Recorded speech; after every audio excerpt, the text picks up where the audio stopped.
Hello friends. SSC के तरफ से सीएचएसएल के लिए यानी 10+2 लेवल के लिए एग्जामिनेशन का ऑफिशियल नोटिफिकेशन आया है 2024 के लिए। आइए देखते हैं इसमें क्या इंपॉर्टेंट चीज़ें हैं।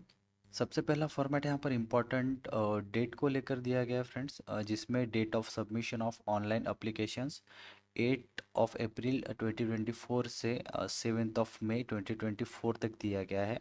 Last date of time for receipt of online application जो है 7 मई 2024 रात को 11 बजे तक दिया गया है। Last date and time for making online fees like online payment etcetera जो 8 मई 2024 को रात को 11 बजे तक दिया है। और ये date of window of application form correction and online payment of correction charges, ये जो भी आपके आप जब फॉर्म भरते वक्त जो भी आपका एप्लीकेशन फॉर्म है उसमें करेक्शन अगर करना हो तो इसका विंडो 10 मई 2024 से 11 मई 2024 रात को 11 बजे तक ये विंडो ओपन रहेगा। अब शेड्यूल दिया है टीयर 1 का यहाँ पर जून या जुलाई 2024 में या जून जुलाई कभी भी ये एग्ज़ाम हो सकती है। और शेड्यूल 2 ऑफ टीयर 2 एग्ज़ाम कहा गया है कि टू बी नोटिस लेटर। यहाँ पर वैकेंसी अलॉट की गई है जिसमें लोअर डिवीजन क्लर्क एलडीसी और स्लैश जूनियर सेक्रेटरी असिस्टेंट यानी जेएसए। सेकंड पोस्ट है डेटा एंट्री ऑपरेटर डीईओ और थर्ड पोस्ट है डेटा एंट्री ऑपरेटर ग्रेड ए। आइए इनका पे स्केल देखते हैं। जो लोअर डिवीजन क्लर्क है यानी एलडीसी की और जूनियर असिस्टेंट सेक्रेटरी यानी जेएसए की जो पे लेवल है वो 19,900 से लेकर 63,200 तक है। और ये जो डेटा एंट्री ऑपरेटर है यानी डीईओ, इसका पे लेवल है 25,500 से लेकर 81,100। एंड लेवल 5 का जो सैलरी रहेगा वो 29,200 से 92,300। ये डेटा एंट्री ऑपरेटर डीईओ के लिए है। आगे चलते हैं।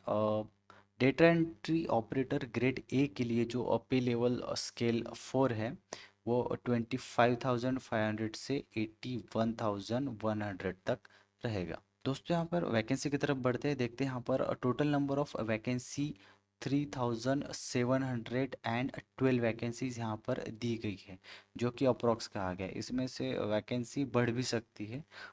देखेंगे आगे क्या होगा। एसएससी के अपडेट आपको लगातार देते रहेंगे फ्रेंड्स। यहाँ पर क्लियर मेंशन किया गया है कि age limit for the post is 18 to 27 years, मतलब 18 से 27 साल तक जो भी कैंडिडेट है वो अपना एसएससी सीएचएसएल का फॉर्म फिलअप कर सकते। यहाँ पर एज रिलीज सेक्शन भी दिया गया है जो कि आगे देखेंगे। यहाँ पर कैटेगरी है जो एससी और एसटी के कैंडिडेट है उनको 5 ईयर तक का एज रिलीज सेक्शन दिया है। साथ ही साथ जो ओबीसी कैंडिडेट है, ओबीसी कैंडिडेट इनको 3 ईयर तक का एज रिलैक्सेशन दिया है। पीडब्ल्यूडी कैंडिडेट अनरिजर्व उनके लिए 10 ईयर का एज रिलैक्सेशन है। यहाँ पे पीडब्ल्यूडी ओबीसी के लिए 13 साल का, पीडब्ल्यूडी एससी एसटी के लिए 15 साल तक का एज रिलैक्सेशन दिया है। और जो एक्स सर्विसमैन है उनके लिए 3 साल तक का यहाँ पर एज रिलैक्सेशन दिया गया है। बाकी आगे देखते हैं। यहाँ पर defence personnel disable and operation के लिए 3 साल का है। Depend personnel disabled in operational during hosting with the foreign country foreign disturbing area and related। जो S C S T candidate है सेम रिलेटेड इनको 8 साल का एज रिलीज सेक्शन दिया है। आगे दिया है सेंट्रल गवर्नमेंट सिविलियन एम्प्लॉयज़ जो भी है वो एट द एज ऑफ 40 तक ये फॉर्म फिलअप कर सकते हैं। सेंट्रल गवर्नमेंट सिविलियन एम्प्लॉयज़ जो एस सी एस टी से वो एट द एज ऑफ 45 तक ये फॉर्म फिलअप कर सकते हैं।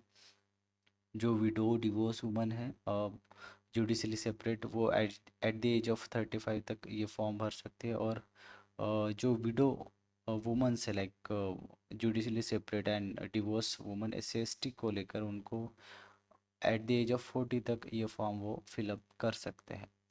मैं फ्रेंड्स आपको इम्पोर्टेंट पॉइंट ही बताऊंगा इस ऑफिशियल नोटिफिकेशन से रिलेटेड, सो दैट्स वाई आपका भी टाइम सेव हो और आपको भी पढ़ाई के लिए ज़्यादा मौका मिले, ज़्यादा वक्त मिले। इसेंशियल एजुकेशन क्वालिफिकेशन की तरफ बढ़ेंगे फ्रेंड्स, तो आगे देखते हैं। For data entry operator DEO grade A in ministry of consumer affair food and public distribution and ministry of culture. यहाँ पर आपको 12th स्टैंडर्ड पास मांगा है in science stream with mathematics as a subject from a recognise board और equivalent. आपको DEO यानी data entry operator, जो कि मिनिस्ट्री ऑफ कंज्यूमर अफेयर्स के अंडर आता है, इस पोस्ट के लिए अगर आपको फॉर्म भरना हो तो आपको 12th स्टैंडर्ड पास आउट चाहिए विथ साइंस स्ट्रीम। अगर आपका साइंस है तो आप ये डीईओ का फॉर्म भर सकते हो, अदरवाइज आप ये फॉर्म फिलअप नहीं कर सकते। नेक्स्ट पॉइंट देखते हैं friends. For LCD slash JSA and DEO slash DEO grade A के लिए यहाँ पर एजुकेशन क्वालिफिकेशन देखते हैं क्या है। कैंडिडेट मस्ट हैव 12th पास, यहाँ पर आपको 12वीं पास होना चाहिए, और equivalent examination from recognise board और यूनिवर्सिटी। यहाँ पे आप 12th किसी भी स्ट्रीम से पास हो, चाहे आर्ट हो, कॉमर्स हो या साइंस हो, आप L C D J S A और D E O slash D E O grade A के लिए आप ये फॉर्म फिलअप कर सकते हो फ्रेंड्स। अगला पॉइंट देखते हैं फ्रेंड्स, हाउ टू अप्लाई में आपको जो ऑफिशियल वेबसाइट है एसएससी की, जो ssc.gov.in, इस पे जाके आपको पहले अपना ओटीआर रजिस्ट्रेशन करके फॉर्म भरना है। जो इससे पहले की वेबसाइट थी ssc.nic.in, वो वेबसाइट कुछ समय में आगे चल के बंद भी हो सकती है, इसलिए गवर्नमेंट ने नई वेबसाइट लॉन्च किया। आपको इसमें ssc.gov.in पर जाकर अपना new registration OTR one time registration करके आपको ये सारी चीज़ें फिलअप करके ही फॉर्म भरना होगा। अगला पॉइंट देखते हैं फ्रेंड्स, एप्लीकेशन फ़ीस की तरफ। यहाँ पर फ़ी पेबल ₹100 दिया है, जो कि यूआर कैटेगरी और ओबीसी कैटेगरी वालों को भरना है।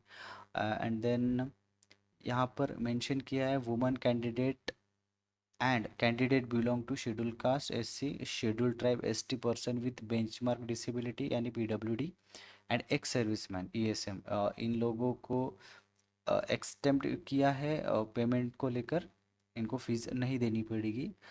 यूआर वाले कैंडिडेट और ओबीसी वालों को ₹100 आपको यहाँ पर फीस देना पड़ेगा। नेक्स्ट पॉइंट देखते हैं फ्रेंड्स, सेंटर ऑफ एग्जामिनेशन को लेकर। यहाँ पे पैरा 12.1 में आप जिस भी रीजन से हो वहाँ पर आपको सारे सेंटर देखने को मिल जाएगा, आप जिस भी स्टेट से हो, तो ये पैरा 12.1 में आप देख लीजिएगा। आगे बढ़ते हैं फ्रेंड्स, देखते हैं स्कीम ऑफ एग्जामिनेशन में क्या क्या रहेगा। यहाँ पर आपकी दो एग्ज़ाम होंगे, टीयर 1 और टीयर 2, जो कि दोनों भी एग्ज़ाम आपके कंप्यूटर बेस्ड ही होंगे। और टीयर 1 जो है ये क्वालिफाइंग नेचर का रहेगा, और टीयर 2 पर ही आपकी मेरिट लिस्ट बनेगी, तो आपको टीयर 2 पे ज़्यादा फोकस करना पड़ेगा फ्रेंड्स। देखते हैं आगे क्या लिखा है यहाँ पर। टेंटेटिव आंसर की of the computer based examination will be placed on the website of the commission after the examination, candidate में गो थ्रू द आंसर की तो आपको प्रोवाइड की ही जाएगी। आगे लिखा है यहाँ पर ऑन पेमेंट। ठीक है, ये कोई काम का तो है नहीं फिलहाल। आइए आगे देखते हैं क्या है।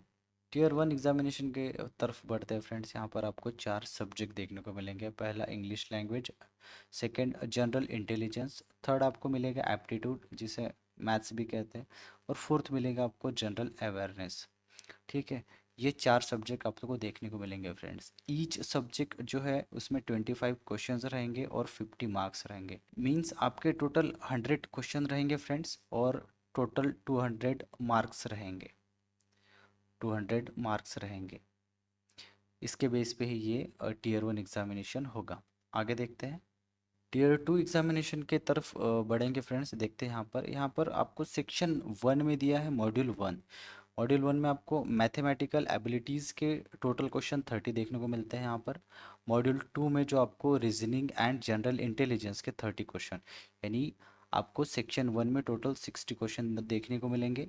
एक क्वेश्चन यानी ईच क्वेश्चन होगा 3 मार्क्स का, या टोटल क्वेश्चन है 60 into 3 180, total number of marks आपके रहेंगे 180। और ये जो सेक्शन है आपका सिर्फ 1 घंटे के लिए ही रहेगा।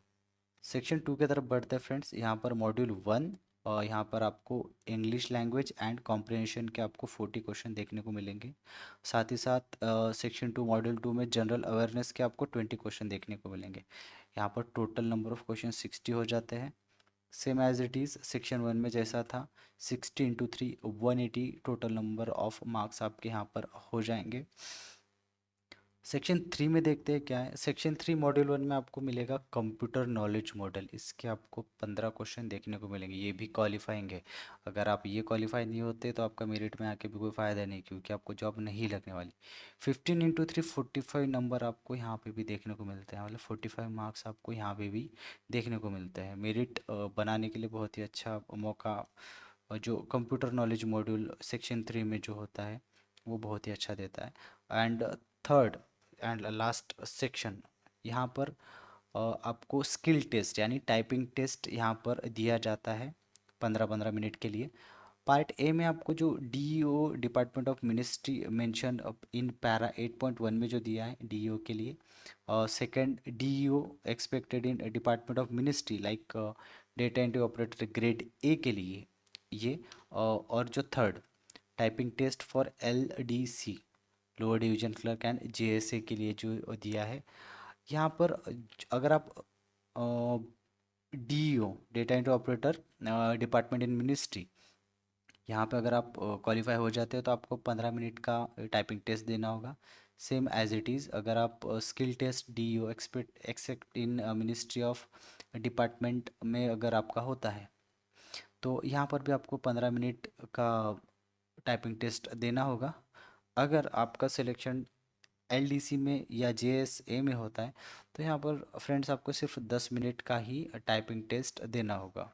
पैरा 13.10 में फ्रेंड्स यहाँ पर सिलेबस दिया है टीयर 1 का। आप ऑफिशियल नोटिफिकेशन डाउनलोड करके देख लीजिएगा, मैं कमेंट सेक्शन में इसकी लिंक भी डाल दूंगा। यहाँ पर आप इंग्लिश लैंग्वेज का जो सिलेबस दिया है जनरल इंटेलिजेंस का, like drawing interference, figure classification, punch hole, pattern folding unfolding, like जो भी दिया है ये देख लीजिएगा। और जो एप्टीट्यूड मैथ्स में like number system, fundamental arithmetic and operations, algebra, geometry, mensuration, trigonometry जो भी है, आप को मैं कमेंट सेक्शन में लिंक दे दूंगा ऑफिशियल नोटिफिकेशन की, तो वहाँ से जाके डाउनलोड कर लीजिएगा। जनरल अवेयरनेस भी है यहाँ पर, आप देख सकते हैं। टीयर 2 का सिलेबस काफ़ी इंपॉर्टेंट है फ्रेंड्स। मेरे ख्याल से अगर आप टीयर 2 के सिलेबस पे ज़्यादा फोकस करोगे तो बेहतर रहेगा। यहाँ पे भी नंबर सिस्टम, लेकिन ये थोड़ा मॉडरेट लेवल के क्वेश्चन रहेंगे इसमें, तो आपको थोड़ा हार्ड भी जा सकता है। फंडामेंटल अरिथमेटिकल ऑपरेशंस, अलजेब्रा, ये यहाँ पे थोड़े क्वेश्चन मॉडरेट लेवल के पूछे जाते हैं। यहाँ पे देखिए एडवांस लेवल का मैथ्स आ गया, जियोमेट्री है, mensuration, trigonometry, static and probability. ठीक है। Module 2 section 2 reasoning and general intelligence का भी यहाँ पर दिया गया फ्रेंड्स, आप देख लीजिएगा सिलेबस अच्छे से। इंग्लिश लैंग्वेज एंड कॉम्प्रहेंशन का भी यहाँ पर दिया गया। मॉड्यूल 2 सेक्शन 2 यहाँ पे फिर से जनरल अवेयरनेस का आपको बहुत सारा सिलेबस देखने को मिल जाएगा friends.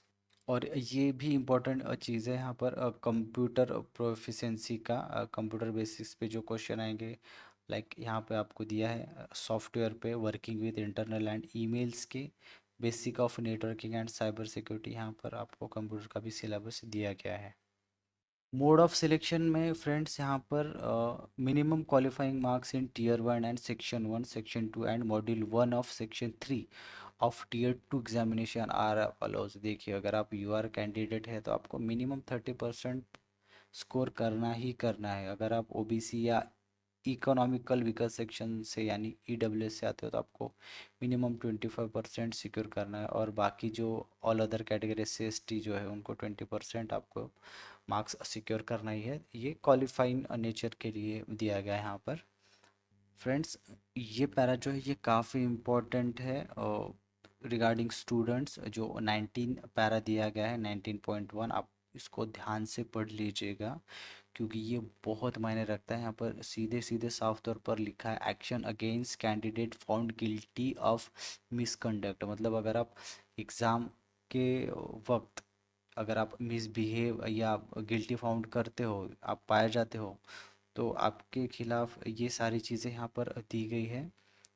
Taking away any examination related material such as OMR sheet, rough sheet, commission copy of admission certificate, answer sheet, etc. from the examination hall or passing it on to unauthorized person during the conduct of examination। साफ साफ तौर पे लिखा है कि अगर आप exam देते वक्त अगर आप OMR sheet rough sheet, commission copy, admission certificate जो आपका हॉल टिकट रहेगा वो, आंसर शीट, ईटीसी, कोई भी चीज़ अगर आप एग्ज़ाम हॉल के बाहर या किसी अनऑथोराइज पर्सन को ये सारी चीज़ें अगर बताते वक्त या कुछ भी करते वक्त अगर आप पकड़े गए तो आपको सीधा सीधा 2 साल के लिए बैन कर दिया जाएगा। यहाँ पे बहुत सारे कितने पॉइंट्स दिए फ्रेंड्स, ऑलमोस्ट 20 पॉइंट दिए हैं, 20 पॉइंट। तो ये 20 पॉइंट आप ध्यान से पढ़ लीजिएगा फ्रेंड्स, ध्यान से, क्योंकि यहाँ पर माफ़ कीजिएगा 2 साल से लेकर देखिए यहाँ पर 7 साल तक का बैन है। और 20 टाइप ऑफ मिस्टेक्स है, आप इनमें से अगर आपने एक भी मिस्टेक की और किसी के नज़र में आ गया तो आपकी तो लंका लग गई। और ये पैरा भी काफ़ी इम्पोर्टेंट है दोस्तों, 24 नंबर का important instruction to the candidates, ये आप पढ़ लीजिएगा, क्योंकि ये जो भी ये है कैंडिडेट के रिगार्डिंग ही दिया है, जो भी एक्शन होगा कैंडिडेट के खिलाफ एक्शन होगा। बाकी इतना कुछ इसके आगे मुझे तो नहीं लगता कुछ इस नोटिफिकेशन में बताने जैसा। यहाँ पर आपको हेल्प डेस्क दिया है, आप एक बार इसे चेक कर लीजिएगा। आप जिस भी रीजन से आप फॉर्म भरते हो, central, south, west, north, east, जहाँ से भी भरते हो, यहाँ पे आपको पेज 32 में आपको, और ये पैरा, एक सेकेंड फ्रेंड्स, पेज 32 में आपको ये देखने को मिल जाएगा। एक सेकंड में चेक कर लेता हूँ यहाँ पे पैरा कौन सा है। पैरा 24 में ही जो कैंडिडेट्स के इम्पोर्टेंट नोटिफिकेशन है, इम्पोर्टेंट इंस्ट्रक्शन दिए हैं, वहाँ पर ही आपको ये हेल्पलाइन नंबर देखने को मिल जाएंगे फ्रेंड्स। यहाँ पर अभी मेरे ख्याल से तो कुछ इम्पोर्टेंट रहा नहीं है। जो भी रहेगा आप अपने ऑफिशियल नोटिफिकेशन डाउनलोड करके देख लीजिएगा, पढ़ लीजिएगा। थैंक यू फ्रेंड्स वीडियो को लास्ट तक देखने के लिए। अगर आप चैनल पर नए हैं तो चैनल को सब्सक्राइब ज़रूर कर दीजिएगा, वीडियो को लाइक कर दीजिएगा, और वीडियो अगर इन्फॉर्मेटिव लगा हो तो अपने फ्रेंड्स के साथ ज़रूर शेयर कीजिएगा। जय हिंद।